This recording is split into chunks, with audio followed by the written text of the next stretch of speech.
ఈరోజు మన రాష్ట్ర గవర్నమెంట్ చంద్రబాబు నాయుడు గారు ఏదైతే క్వాంటమ్ వ్యాలీకి సంబంధించిన దానికి మెయిన్ తొలి అడుగు పడబోతుంది. Quantum bed testing SRM University plus Medha Towers మధ్య అనుసంధానం చేసి ఓపెన్ చేయబోతుంది. దాన్ని ఎలా చూస్తారు? మన ఆంధ్రప్రదేశ్కి క్వాంటమ్ కంప్యూటర్ రావటాన్ని ఎలా చూడొచ్చుంటారు? ప్రపంచ క్వాంటమ్ దినోత్సవం సందర్భంగా ఈరోజు నారా చంద్రబాబు నాయుడు గారు ప్రపంచంలో మూడవదైన క్వాంటమ్ వ్యాలీని ఈరోజు భారతదేశంలో అది ముఖ్యంగా ముందస్తుగా విజన్తో ఆలోచించి నారా చంద్రబాబు నాయుడు గారు ఈరోజు ఆంధ్ర రాష్ట్రం తీసుకురావడం, దాంట్లో ఒక ప్రత్యేకంగా ఎస్ఆర్ఎం యూనివర్సిటీలో కానివ్వండి, అదేవిధంగా ఇంకోటి మేధా టవర్స్లో ఈ రెండిట్లో ఫెసిలిటీస్ రెఫరెన్స్ టెస్టింగ్ బోర్డుని ఈరోజు మొట్టమొదటిగా ప్రారంభించడం మాలాంటి యువతకి, రాబోయే యువతకి, విద్యార్థులకి కూడా చాలా గర్వకారణం అని చెప్పి ముందు ఎంతో ఉపయోగపడుతుందని చెప్పి ఈరోజు మేము భావిస్తూ ఉన్నాం. ఎందుకంటే ప్రపంచంలో ఎంత ఎన్ని గంటలు, రోజులు, సంవత్సరాలు పట్టే పనైనా చిటికలో అయ్యేలాగా ఈరోజు క్వాంటమ్ అనేది ఉపయోగపడుతుందని చెప్పి మా అందరం కూడా నారా చంద్రబాబు నాయుడు గారికి కృతజ్ఞతలు, ధన్యవాదాలు తెలియజేస్తా ఉన్నాం. మరి అదేవిధంగా చూస్తుంటే పొలిటికల్గా చూస్తే మావిగన్ గొప్పదని గతంలో మాట్లాడిన వైసీపీ నాయకులు ఈరోజు మావిగన్లో అమరావతి ఉండటం సెక్యూర్గా ఉంటుంది అన్నట్టుగా మాట్లాడుతూ ఉన్నారు. దాన్ని ఎలా చూడుతుంటారు? అసలు జగన్మోహన్ రెడ్డి మాట్లాడే మాటలకి చంద్రబాబు నాయుడు గారు ఆలోచించే మా విధానానికి నక్కకి నాగలోకానికి ఉన్నటువంటి తేడా ఉంది. నారా చంద్రబాబు నాయుడు గారు ఎప్పుడు కూడా విజన్ 2020 అని చెప్పి ముందస్తుగా ఆలోచించి ఈరోజు రాష్ట్రాన్ని ముందస్తుగా ప్రపంచంలో మొట్టమొదటి స్థానంలో ఉండేలాగా ఏ రోజు ముందస్తుగా ఆలోచించి రాష్ట్రాన్ని అభివృద్ధి పరుస్తున్నారో, జగన్మోహన్ రెడ్డి మావిగన్ను గతంలో 5 ఏళ్ళు మనం చూసుకుంటే విద్యార్థులు, యువతులు, మహిళలను, కార్మికులను, కర్షకులు అందరినీ కూడా అనేక రకాలుగా ఇబ్బంది పెట్టి, అదిగో దసరాకి వైజాగ్ పరిపాలన చేస్తా అన్నాడు, అదిగో సంక్రాంతికి వైజాగ్ నుంచి పరిపాలన చేస్తా అన్నాడు, ఐశ్వర్యంలో అరిచేతిలో వైకుంఠం చూపించాడు. ఈరోజు చంద్రబాబు నాయుడు గారి ప్రభుత్వంలో ఎన్డీఏ కూటమి రావడంలో చంద్రబాబు నాయుడు గారు ప్రపంచాలతో పోటీ పడుతున్నారు. రాష్ట్రం ప్రపంచాలతో అభివృద్ధి చెందాలి అని చెప్పి ఈరోజు విజన్తో ఆలోచించి చంద్రబాబు నాయుడు గారు పనిచేస్తుంటే దీన్ని సహించలేక, అదేవిధంగా రాజధాని చట్టబద్ధత తీసుకొస్తే క్రెడిట్ గోస్ టు సిబిఎన్ అని చెప్పి బ్రాండ్ అంబాసిడర్గా చంద్రబాబు నాయుడు చరిత్రలో మిగిలిపోతారని చెప్పేసి ఈ ఏడుపుతో ఈరోజు జగన్మోహన్ రెడ్డి మావిగన్ లోపల అమరావతిలో మావిగన్ ఉంటుంది అని చెప్పి నోటికి వచ్చినట్టు మాట్లాడుతూ ఉన్నాడు. ఇదంతా గతంలో మా చిన్నప్పుడు మేము చూసాం. కాకి బట్టలు వేసుకొని చిన్న బొమ్మ తుపాకీ పట్టుకొని వచ్చేవాళ్ళు. ఈ జగన్మోహన్ రెడ్డి పార్టీ గొడ్డల పార్టీ. ఈ జగన్మోహన్ రెడ్డి ఈ తుగ్లక్ కనిపెట్టుకొని రాష్ట్ర ప్రజలందరినీ కూడా భయభ్రాంతులు చేద్దాం, పక్కదారి పట్టిద్దామని చూస్తా ఉన్నాడు. ఇవన్నీ జగన్మోహన్ రెడ్డి ఆటలు సాగవు. ఇంకా అన్ని రాష్ట్ర ప్రజలు, 5 కోట్ల ప్రజలు కూడా ఈరోజు నారా చంద్రబాబు నాయుడు గారి వైపు, ఎన్డీఏ కూటమి వైపు పట్టం కట్టారు. మరో 15 ఏళ్ల పాటు ఆంధ్ర రాష్ట్రానికి ఎన్డీఏ కూటమి ప్రభుత్వం ఉండబోతా ఉంది. నారా చంద్రబాబు నాయుడు గారు ఈ రాష్ట్రాన్ని ప్రపంచాలతో పోటీపడి అభివృద్ధి చేయడంలో పరిగెడతా ఉన్నారని చెప్పి తెలియపరుస్తా ఉన్నాం. మరి ఇక్కడ చూసుకుంటే పేర్నేని అని మాట్లాడుతూ ఉన్నాడు.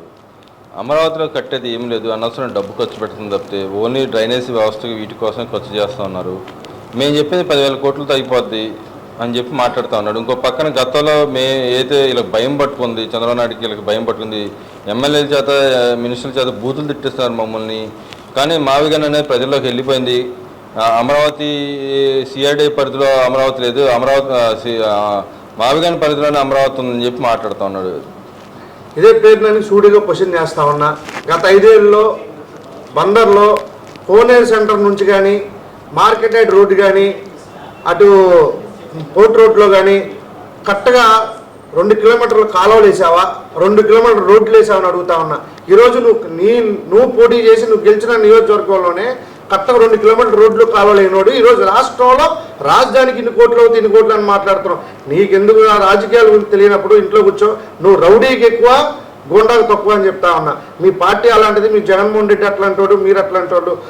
జగన్మోహన్ రెడ్డి సొంత చెల్లె చెప్పింది మా అన్నయ్య దుర్మార్గుడు, మా నాన్న చంపిన దాంట్లో ఇదని. మీ సొంత పార్టీ వాళ్ళు చెప్తాను. అసలు మీకు లెక్కలు రావు, మీకు ఎందుకు రావు బాబు? జైలుకి వెళ్ళి వచ్చావు, ఒక ముద్దాయి ఉండి కూడా నువ్వు రాష్ట్ర రాజధాని గురించి మాట్లాడే అర్హత నానికి లేదని చెప్పి తెలియజేస్తాను. మరి ఇక్కడ చూసుకుంటే ఏదైనా ఒక సెంటర్ నుంచి ఏదైనా ఒక జిల్లా కానీ లేకపోతే ఒక ఒక ప్రాంతం కానీ నడిబొడ్డు నుంచి ఈ చుట్టుపక్కల ప్రాంతాన్ని అభివృద్ధి చెందింది. కానీ వీళ్ళు చెబుతున్నారు బయట నుంచి అభివృద్ధి లోపల జరుగుతున్న విధంగా వాళ్ళు మాట్లాడుతున్నారు. ఎలా చూడొచ్చుంటారు మరి వాళ్ళు పెట్టిన మావిగన్ను కూడా అదే కాన్సెప్ట్ కదా. చంద్రబాబు నాయుడు గారు ఏదైతే అమరావతిలో ఫస్ట్ 29,000 ఎకరాలు తీసుకున్నారు, ఏరియా ఇంకా ఎక్స్టెన్షన్ కావాలి, 33,000 ఎకరాలు అయింది. రాబోయే రోజుల్లో 100 ఎకరాలు 10,000 ఎకరాలు అయినా సరే 20,000 ఎకరాలు కానీ ఇంకా పెరగచ్చు. ఇప్పుడు 50,000 ఉన్నాయి, 29,000 నుంచి 33,000 అట్లా అయింది, తర్వాత 50,000 ఎకరాలు అయింది, తర్వాత 100 అట్లా అభివృద్ధి అనేది బయటికి జరిగింది. కానీ వీళ్ళకి అభివృద్ధి ఎక్కడ చేయాలో తెలియదు.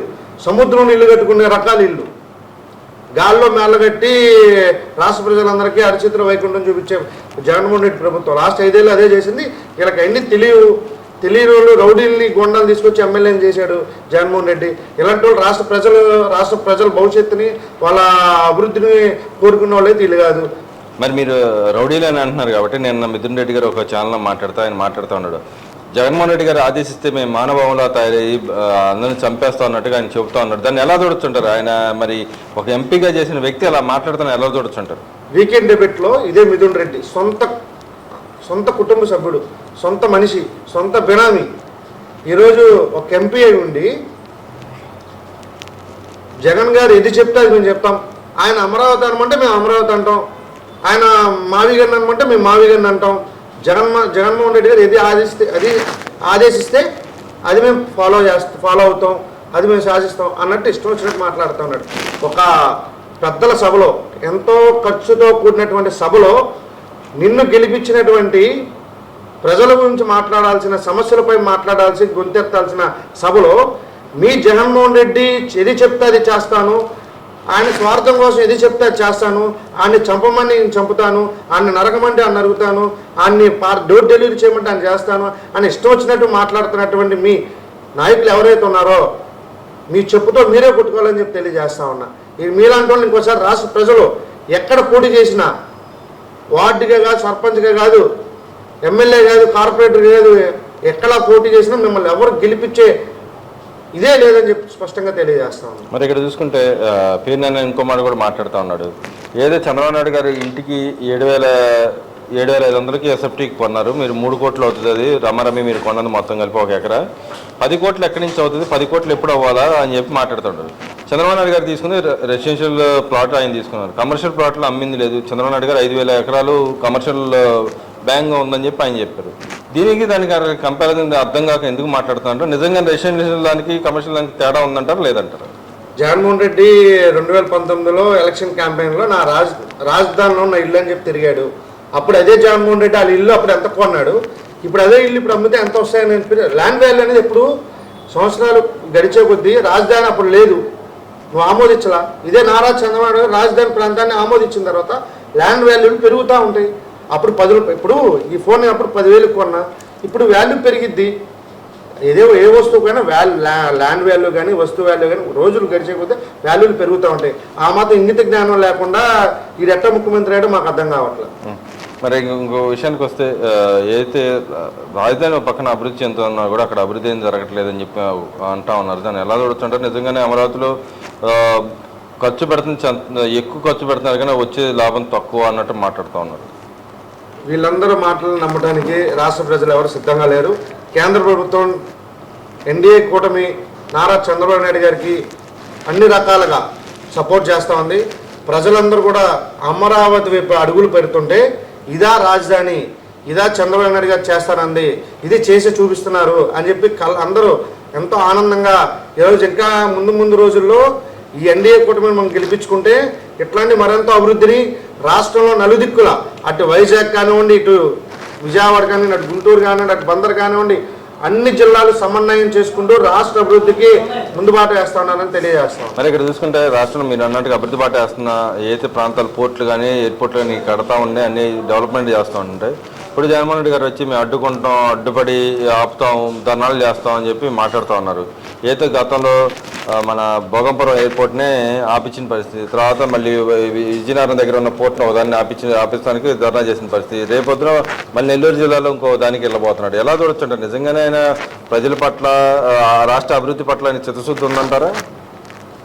5 కోట్ల ప్రజలు చేతి గోరి ఇంటికి కూడా పేగలేడు, నారా చంద్రబాబు నాయుడు గారు చేసే అభివృద్ధిని ఎవరు తలకింద తపస్సు చేసినా అభివృద్ధిని ఎవరు ఆపలేరు. జగన్మోహన్ రెడ్డి కుళ్ళు కుతంత్రాలు, స్వార్థపు రాజకీయాలు, శవరాజకీయాలు చేయడానికి ఈ పార్టీ పెట్టింది. జనాలను ప్రజల్ని చంపు తినడానికి, దళితుల్ని రోడ్డు మీద పడేసి కొట్టడానికి, చంపి డోర్ డెలివరీ చేయడానికి, బాబాయిల్ని చంపడానికి, చెల్లెల్ని బయట నెట్టడానికి, ఆస్తులు నొక్కుకోవడానికి, డబ్బుని కూడబెట్టుకోవడానికి, సూట్ కేసు కంపెనీలు అభివృద్ధి చేయడానికి, అక్రమ డబ్బుని బెంగళూరు ప్యాలెస్లకు పంపించడానికి, డబ్బును కూడబెట్టుకోవడానికి గతంలో జగన్మోహన్ రెడ్డి రాష్ట్రంలో అది చేస్తా ఇది ఎస్టీలని బీసీలని మైనార్టీలని విద్యార్థులు మహిళల్ని కార్మికులు కర్షకుల్ని అందరూ నా సొంత మనుషులని చెప్పి క్యాంపెయిన్ చేసి 5 ఏళ్ళు గెలిచాడు. ఈరోజు నారా చంద్రబాబు నాయుడు గారు వాళ్ళ ఇంట్లో పెద్ద మనిషిలాగా ముతగా అందరికీ విద్యార్థులకి కార్మికులు అందరికి కూడా వాళ్ళ ఇంట్లో పెద్ద మనిషిగా ఉండి బాధ్యత తీసుకొని రైతులకి కానివ్వండి, అన్ని రకాలుగా మహిళలకి ఫ్రీ బస్ కానివ్వండి, అన్ని రకాలుగా విద్యార్థులకు కానివ్వండి, అన్ని రకాలుగా మంచి చేస్తున్నటువంటి కూటమి ప్రభుత్వం నారా చంద్రబాబు నాయుడు చూసి వారం లేక ఇవన్నీ ఇష్టం వచ్చినట్టు మాట్లాడుతూ ఉన్నాడు. దీన్ని రాష్ట్ర ప్రజలు ఎవరు నమ్మరు. ఇదే ఒకటే స్పష్టంగా తెలియజేయగలం, ఎన్డీఏ కూటమి ప్రభుత్వం ఉన్నంత వరకు ఎవరు రాష్ట్ర అభివృద్ధిని అడ్డుకోలేరని చెప్పి తెలియజేస్తాం.